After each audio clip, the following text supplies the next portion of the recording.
There's been a lot of noise, a lot of theories, and a lot of debate online about the investigation into Charlie Kirk's killing. So we want to slow this down and focus on two things only: what we actually know is fact and what questions don't have public answers. Let's go to Emma Withrow from the Fact Check team. To start us off, Emma, what do we know right now as fact? Yeah, so here's what we know as fact based on public records, also verified reporting. So a man named Tyler Robinson has been arrested and charged in connection with the shooting.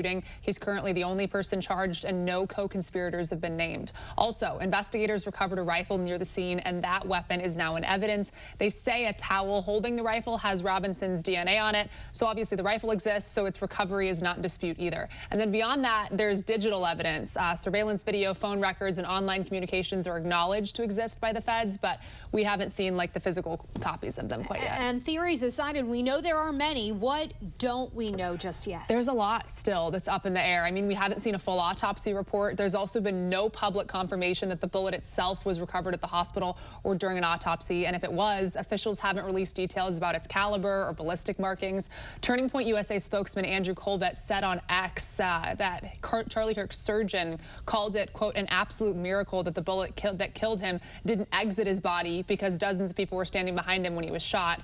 However, Candace Owens, who is a good friend of Charlie's and also has been investigating his murder on her podcast, said that she spoke with people close to the surgeon who said that he never said that, and instead he described the bullet as frangible, which actually disintegrates into dust when it hits an object. All of this, though, obviously is alleged, not confirmed, but that's out there right now as well. That's what we know at this moment. Emma, thank you so much. And a little later on, Emma will be back to dig into the difference between terminology like what officials believe happened versus the official legal conclusion.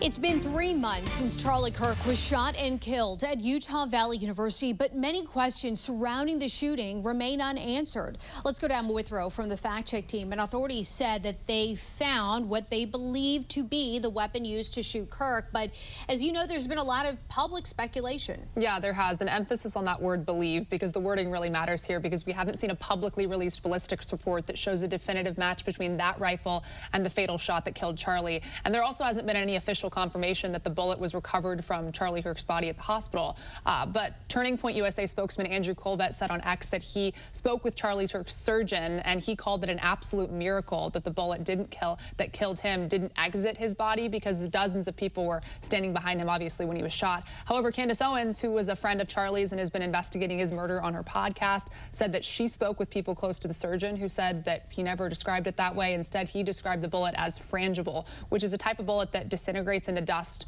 when it hits. And all of this that Candace spoke about is alleged, not confirmed. And obviously Robinson is the only one who has been charged in this case. Authorities, at least publicly, they seem to think that he acted alone. Yeah, that's another area where the conclusion seems firm, but the rule-out process isn't public. So the governor of Utah, he said that they believe Tyler Robinson acted alone, and he's the only person charged, obviously. But we still haven't seen the evidence that explains how investigators ruled out anybody else having foreknowledge or even providing help or missing warning signs. So until these forensic reports, medical findings, and trial evidence are presented openly, there's going to be legitimate questions, and that's not distrust. That's just how accountability works. Emma Withrow, thank you so much. And for more on this Fact Check team topic, including links to their sources, scan the QR code or visit thenationaldesk.com.